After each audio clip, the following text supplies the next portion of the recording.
What's up, my witches? Welcome back to my channel. I am the City Witch, and today we're going to be reviewing this new spooky season Halloween deck. This is called the Halloween Forever Oracle. It is by Tess Whitehurst, and the artwork is by the very talented Jasmine Becker-Griffith, and she is one of my favourite artists. She's done some stunning decks in the past, and one of my favourites is her Vampire Oracle. So let's take a look and see what the back says.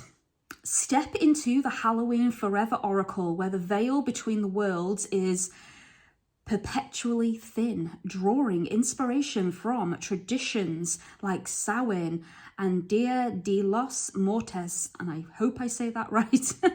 This oracle offers year-round guidance and answers from the realms of spirit and magic, featuring the artwork of the world-renowned Jasmine Becket-Griffith and the whimsical words of Tess Whitehurst. These cards invite you to embrace the eerie and enchanting as you unveil the keys to happiness, personal power, and healing. A glow-in-the-dark party awaits you, enticing you into a journey of self-discovery. Dare to embrace the shadows and explore the depths of your soul in this delightfully secret and spooky realm where every day is Halloween. Oh, I love that. This is a 46 card and 112 page full colour guidebook set. Beautiful. Well, so far I love the box, but let's open it up and see what we've got, guys. Here we go. So a beautiful purple themed box. Let's get rid of this bit of paper. Don't know why that's in there, but there we go. Let's remove that. So here we have it. This is our guidebook. The deck is by Blue Angel Publishing, and it looks like our guidebook is colour, which I love. I do like when they go the extra mile. Oh my gosh, look at the artwork. This is beautiful. Wasn't sure if that was another page, but it doesn't appear to be. So, an endless Halloween, how to prepare your deck, how to do a reading, about the author and about the artist. And then we have a list of all the cards. Wow, this is stunning. How to prep your deck. How to read the cards. We have a couple of spreads. The werewolf spread. Ooh, that's a new name for a 3-card spread. Card 1, the waxing moon, the energy that is building and leading up to the transformation, culmination, or solution. Card 2, the full moon, the full expression of the situation or challenge, how you are transforming and how best to deal with it. Card 3, the waning moon, the energies, issues, and challenges you are letting go of and are dissolving away. Nice. And then we have the pumpkin spread, which is a 4-card spread. And then we have the fairy witch spread, which consists of 5 cards. Lovely. So we have a couple of interesting spreads, and then we go straight into the cards. So we get the name of the card, and it looks like the cards are numbered, which is handy. Looks like we get like a little poem or something along those lines here. So it says, for card 1, Owl Fairy. Luxuriate in this moment, access clear divine guidance, come into the present moment, inhabit your senses and notice the wealth you already have. And then we have a lot of information to do with the card. And it looks like it's set out like that throughout the book. Yeah. And then we have the information about the artist and author at the back. So, the real reason you're here is to take a look at the cards. So let's have a look. Let's get this off. There we go. So the cards are actually pretty big, guys. They're definitely bigger than the average tarot. Not as big as typical oracle though, because oracles are usually quite wide. They're like chunky monkeys, but this is actually quite a tall card, slimmer fit, but bigger than a tarot. The card obviously covers the entirety of my hand and has this beautiful little gothic fairy on the back with an evil grinning pumpkin. I do like that design. However, I kind of wish it had just been a neutral design in the middle with this around the edging so that you can't tell if it's reversed or not. Now, I don't think these cards have reverse meanings, but I just prefer the backs of my cards to have a plainer design personally. The cardstock's pretty good. So it's pretty flexible. But it's got this nice quality to it. It's a nice thickness. I would say it's probably about the same as her other decks that Jasmine Becker-Griffith has done. So her Vampire Oracle, her Shape-Shifting Oracle, it's about the same cardstock as those. The card is a matte finish and it's quite smooth, and we have this nice round edge. There is no shiny gilding or foiling, it's just plain on the sides. So let's take a look at our cards. So as we know, card 1 is Owl Fairy. So there are no keywords or anything on these cards, so you purely have to go with your intuition. So owls to me represent wisdom, learning, education, and using common sense. So you can have a lot of information, but that doesn't necessarily make you wise. So this might be drawing upon the information you have and figuring out how to use it properly and using your discernment and wisdom in order to make good decisions. So that would be my interpretation of the card personally. Very pretty artwork though. I love that, and I love her stripy stockings. The cards do have a border on them, which I personally don't mind.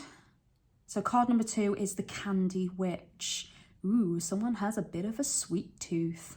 She doesn't look very happy about it though, does she? She's not exactly smiling. She's just looking at you longingly as if to go, give me more sugar.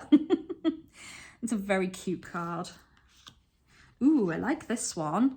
Card number 3, the Wicked Witch's Hourglass. Ooh. Again, she doesn't look particularly very happy, does she? We've got thunder and lightning in the background. We've got this blood red sand in the hourglass that's kind of halfway full and empty. So glass half full, glass half empty. Depends how you're looking at the situation, I guess. Ooh, wow. I think this is one of my favorites.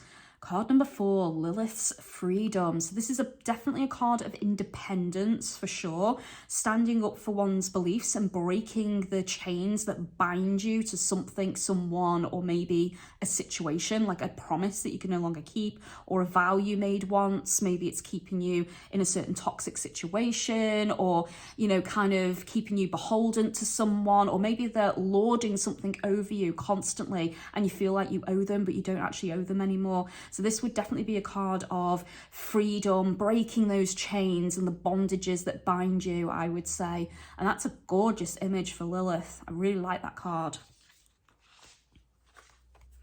Card number 5, Light into the Darkness. Ooh. And this one, we've got a lot of beautiful, colourful flowers. We've got this kind of naked creature. I'm not sure if that's human, fairy, or what. And then they're holding treasure, but there's a skull on top of the treasure. So is this a card of bounty, plentifulness, fruitfulness, but also maybe a card of greed as well, keeping, you know, all your riches close. And if anyone dares take it, you will kill to protect what's yours, maybe.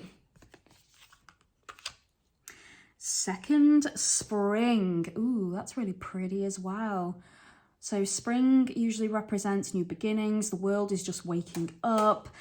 Things are blossoming and blooming. But I think a second spring is when we kind of have the last of the flowers that start to bloom and blossom just before autumn starts to hit. So it's kind of like a late summer thing.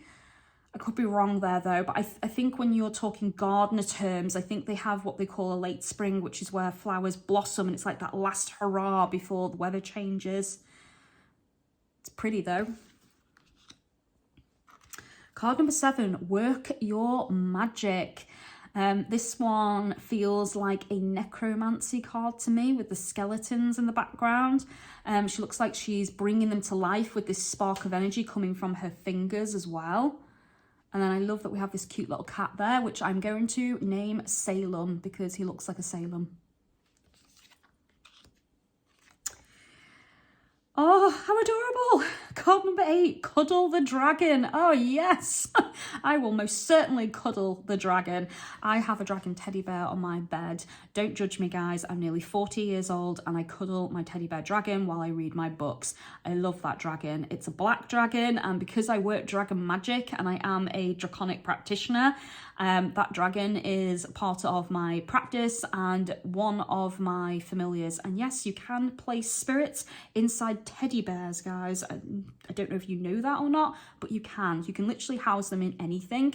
And one of my familiar dragons actually resides inside my teddy bear dragon. So yeah, this card is very, very cute and whimsical. Also, the dragon looks mischievous. It's got like a little eye there that's telling me back off, and she looks like she proper needs comfort and support right now, and she definitely needs that cuddle. So this is a little bit sad, the card, but I do think it's cute and adorable as well. Card number 9, Share the Cupcakes. I do not share my cupcakes. I'm a little bit like Joey. Joey doesn't share food. I don't share food either. I like to eat my food, guys. So yeah, share the cupcakes. This could be, again, about greed and needing to share, needing to spread the wealth and the joy maybe. Or maybe someone's trying to take something from you and you're not quite ready to share what you have. Interesting. Obviously, all of these are guesses, guys, just using my intuition. Card number 10. Planetary Wisdom. Ooh, okay, so we've got a red ball, we've got the earth, and we've got white there. So is that the sun and the moon and the earth maybe? But with it saying planetary, are these colours meant to represent different planets? I'm not sure. I'd have to look that one up, but it's a bit of an eerie card, that one. So having the world, wanting the world. Maybe it's a card of seizing your destiny, going for it. Opportunity is knocking on your door and everything is in alignment for what you want right now. Ooh, cute. Card number 11, Possum Fairy. Possums are very protective. They obviously fake being dead in order for predators to leave them alone. They actually give off a pheromone as well that smells like they're dead, like they're rotting. So that's interesting. So it's kind of like hiding or fake it till you make it kind of energy maybe. I'm really interested to see what these cards actually mean when I read the guidebook. Card number 12, Tiger Lily Nymph. Ooh, the tiger lilies are beautiful. Look at that orange, guys. That's stunning. I can't tell, but she looks like she's scowling at something, like she's caught someone doing something they shouldn't, or she's angry in some way. She doesn't look happy. In fact, so far, none of these fairies look particularly very happy. Number 13, Candy Moonbeams. Okay, this is the first fairy that looks like she's in an okay mood. That is a cute card, isn't it? Candy Moonbeams. Okay, I'm not sure what I would say that card means. That might be one I'd have to study or meditate with to figure out what the message would be. It's very pretty though. I'm loving the greens in it. Oh, that is beautiful. I think this one so far has got to be my favourite. Card number 14, Moon Moth. Moths to me are one of my animal spirits that I work with. They represent the dark goddess, and the moth, my moth in particular, was given to me by Hecate many years ago. I mean, I was around 17, and it's one of the first animal spirit guides she actually sent my way that I do work with. That is beautiful. It really resonates with me. Such lovely, lovely colours. Wow.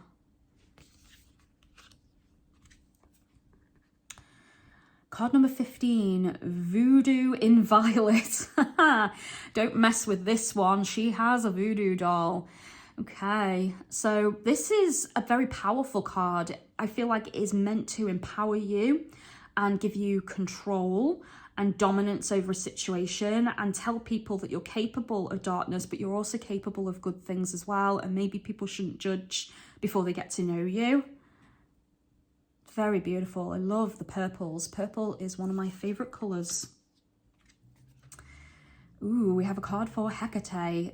Card number 16, Hecate's Butterflies. Nice. That is beautiful.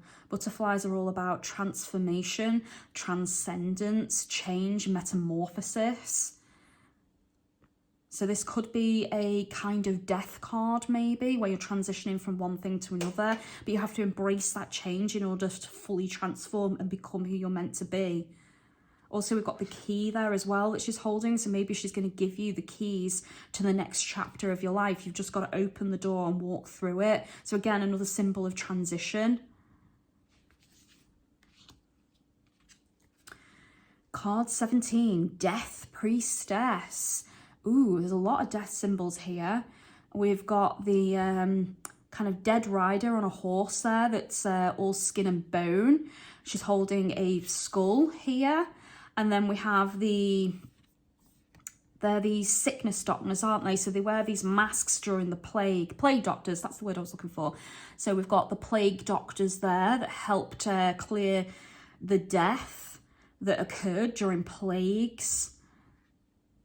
Very pretty. I like the way she's covered in beautiful things as well. Like death cannot touch her, cannot claim her. She will always be beautiful. And I like that she's got this mask in her hand as well. Like you don't really know her or who she is, and that she could be anybody. An old saying comes to mind here that death claims everyone. It doesn't matter if you are rich, beautiful, powerful. It doesn't matter. Death will claim you all the same. That very much comes to mind with this card. Number 18, La Luna. Oh, beautiful. So we get a little bit of that Mexican culture coming in here with the beautiful candy skull makeup. I really like that. I do work with La Santa Muerte, and that kind of gives me her vibes and energy. And I get a really nice vibe from this card as well. It's one of the more positive cards in the deck, I think. Number 19, Bone Banquet. Interesting. A banquet of bones. A feast with the dead, maybe, connecting with your ancestors, doing necromancy. Interesting. Ooh, this one's a bit strange. Okay, card 20, Hela's Chariot. Okay. So Hela, I think, is a death goddess in Norse mythology, I think, if I'm getting that right. I think it's interesting that they've chosen an image that is clearly quite narrow here instead of making it wide or zooming it in some way so it fills the whole page like the other images. So obviously if you look at this one here, it's a full image, whereas this one's just this bit here. That's really unusual that they chose to do that. I don't dislike it, but I think I would have preferred them to have kind of chosen an image that does fill the card properly. Yeah. Card number 21, El Corazon. I think that's Corazon. I don't know if I'm pronouncing that correctly. I'll have to double check. But again, this feels like another Mexican themed card for the Day of the Dead. Beautiful. Love this heart locket here. It's gorgeous. So far, I've liked all of these cards. Ooh, 22. Fierce Yokai. I believe the yokai are protective spirits in Eastern traditions. I think this in particular is, I think, Chinese themed instead of Japanese themed. Beautiful though. Loving the colours and these like creepy creatures, and I love the little grin on that one. He looks proper mischievous. Beautiful. Ooh. 23, Zombie, Kitty and Queen. Got some zombie action here. I like the way her eye has clearly been slashed and it's kind of blinded there. Like you can't fully see everything, or maybe she sees more because she's blind, so her other senses have come into play. And I like that the cat is the opposite as well for the blinding. Like the cat is her other eye and she is the cat's other eye. Wow, she's clearly gone through the wars, hasn't she, in that one? Ooh, we've got us some wolves. 24, Leto's Temple. Ooh, loving the wolves in that imagery. It's beautiful. 25, Listen to the Dead. Loving the skirt with all the skulls on it. Honestly, the cards are really beautiful. The colours are just popping. Card number 26, La Katrina. Beautiful. Again, I just love all the colours. I love the beautiful makeup, the dresses, the symbolism. It's beautiful. It's a really, really pretty deck. Card number 27, Queen of Halloween. All bow to the Pumpkin Queen. Wow. The way she's sat's really unusual there, actually, because she's sat with her legs wide open, which is a little bit raunchy. And then we've got this Halloween town behind her, and she's got a crown on her head, and she does look happy. And, you know, again, it doesn't look like a dark vibe card, but this is just a weird pose. There's definitely a few cards I'll have to look up to fully understand them, I think. 28, Conjure the Dragon. Oh, that's another nice one. The dragon looks really happy to be there, doesn't he? Card 29. Ooh, let's see if I can pronounce this one. La Calavera. Calavera. I don't know if I'm saying that right, but I gave it a whirl. It's another Mexican themed card with a beautiful candy skull makeup.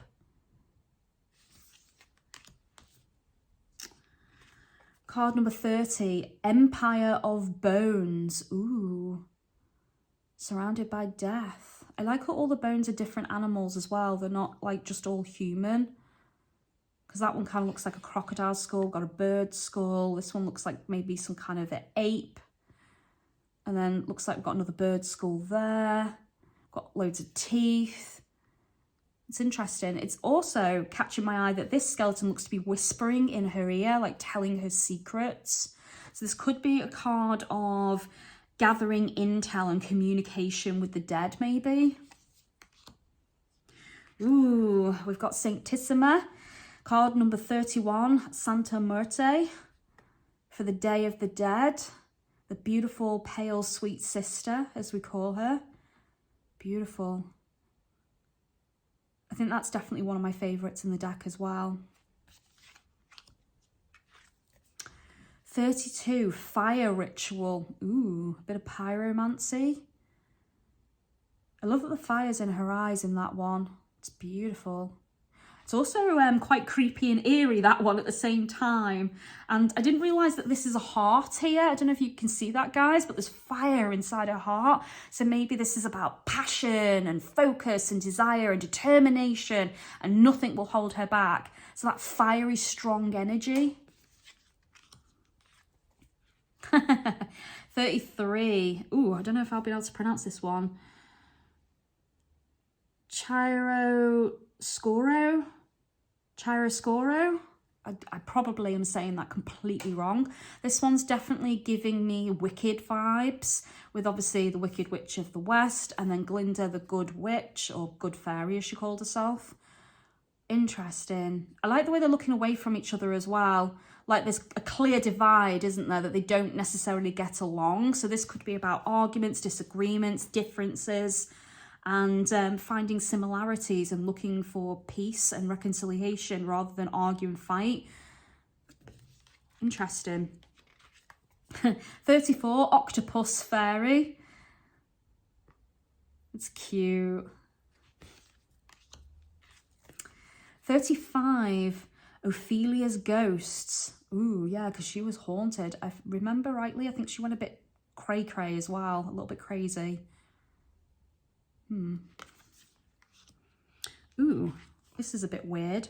36, Pumpkin Baby. And obviously if we turn it, that's what it looks like. I don't know if I like that. I'd have been okay with the card being like that if that was written underneath here, not there. I think that's very peculiar to do it that way. And I don't understand why they've chosen to do that. Personally, if you're going to do a card where you want the image to be that way, put the message underneath like that. So in a reading, it would sit like that instead of like that. So that's very weird. I think that's my least favourite card in the deck so far, only because of the way it's been done, not because of the design or imagery. Loving the blue colour to the eyes though, and the baby in the pumpkin is adorable. And I feel like the pumpkin is protective as well, like a symbol of maybe the womb and the baby being safe in the womb. Again, it could be wrong. And then there's loads praying here around the baby and the character holding the baby. So I feel like that's maybe a card of protection. 37, Immortal Gaze. Ooh, okay. So maybe using your eyes, you know, don't be blinded to things. See through the darkness to the truth. Seek the truth maybe as well. And also the witch's gaze is very powerful because you can cast spells with just the power of your eyes if you know how to use the witch's gaze. So maybe this is also about using the eyes for magic and power and energy. That's a beautiful card. 38, Pumpkin Thief. Ooh, you little thief. So we have a pumpkin thief, someone who's stealing, and pumpkins obviously are one of the last fruits that grow at the end of the harvest, and they're harvested in, you know, the autumn period. So maybe this is a sign of fruitfulness being taken or disappearing. It could also be a warning to be careful that people around you are not taking things that you can't afford to give. Because obviously pumpkins are something that you can eat. It's something that you can enjoy, you know, pumpkin soup, pumpkin pie. So maybe if they're being stolen and taken from you, it would actually put you in poverty. Pumpkins also symbolize prosperity as well. So if that's being taken from you, then you're not being prosperous because someone's took that from you. So yeah, interesting. 39, Will-o'-the-Wisp. Nice. I believe the will-o'-the-wisp in this image is inside the pumpkin with it being lit up and glowing, because I don't think it's this fairy here, because will-o'-the-wisp typically was a ball of light that people followed, and often it would mislead you to keep it away from, like to keep you away from its treasure, which a lot of people don't know that, but will-o'-the-wisps were hoarders of treasures and items. Think magpie energy, where they like to take shiny things, and if you manage to catch one, you can make it take you to where its hoard was. So will-o'-the-wisps typically would lead you astray, lead you into disaster, into bogs and marshes, and hope that you would drown and die.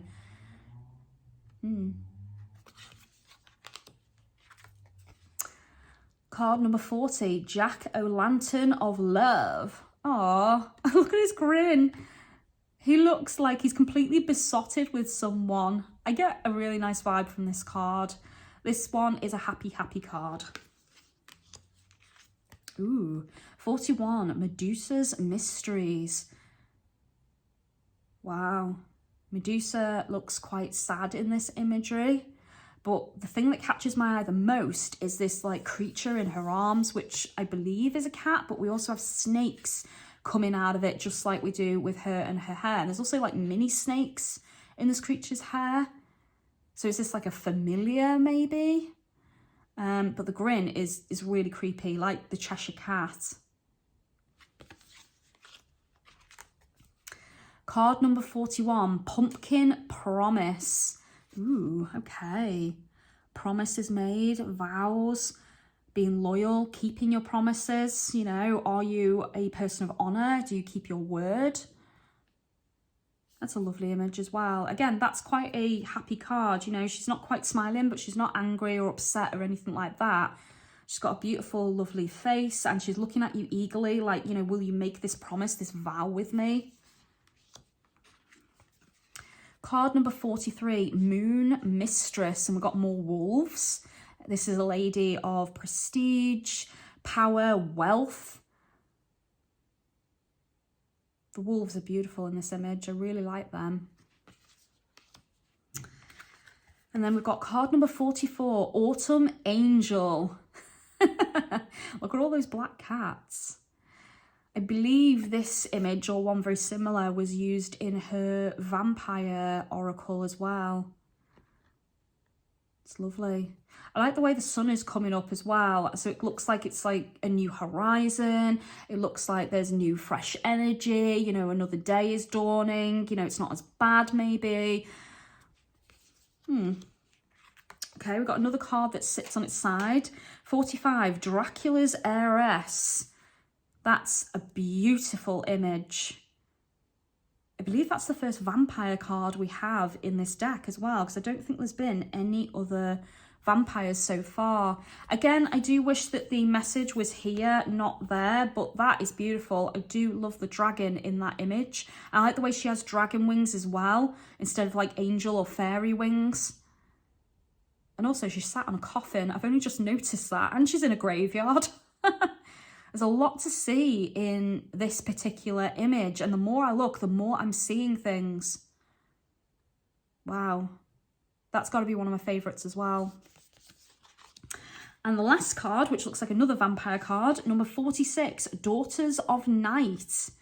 Ooh, and we've got the Ouroboros there. The snake that eats its tail. So cycles, patterns maybe. We've got a lot of wealth and, you know, items here. We've got pearls, we've got shells, we've got gold. We've got a little knight here in gold riding on a horse. Wow. So the deck is beautiful, stunning artwork, really well done, lovely cardstock, a great size.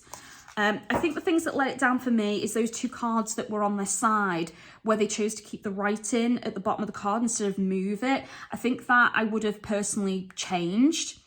The other thing I would say is that one card where the imagery was, there we go, that one, where it wasn't a full image. That one kind of loses it a point a little bit as well. The artwork's beautiful, but I think they could have expanded it or zoomed in or something and made that fill the card if they really wanted to. So that one's a little bit strange. The deck I don't think would be easy for a beginner because obviously you're literally just getting the name of the card. There's no keywords or anything.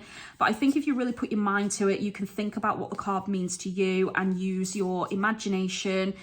You can use your intuition very easily and apply your own concepts and ideas to the cards. But I think I will probably study the deck for a while, meditate with it and see how I feel. And yeah, and just connect with the cards. But overall, I think it is a beautiful deck and I easily would score it 8 out of 10. So that's my review, guys. I hope you like it. Thank you so much for watching and let me know your thoughts on this deck in the comments. Remember to give me a thumbs up and click the bell so YouTube will tell you when my next video comes out. If you'd like to offer like, love and support to my channel, you can do that through my Amazon wishlist or my PayPal link. Both are provided. And thank you so much to anybody who chooses to support me. I do appreciate it. And if you'd like to contact me for any of my magical services or to book a reading with me, you can do that through Facebook, Instagram, Tumblr, X, or via email, and all the links are provided, guys. Thank you so much for watching till the end and supporting me. I appreciate it. And as always, be good to each other, and I will speak to you soon. Blessed be.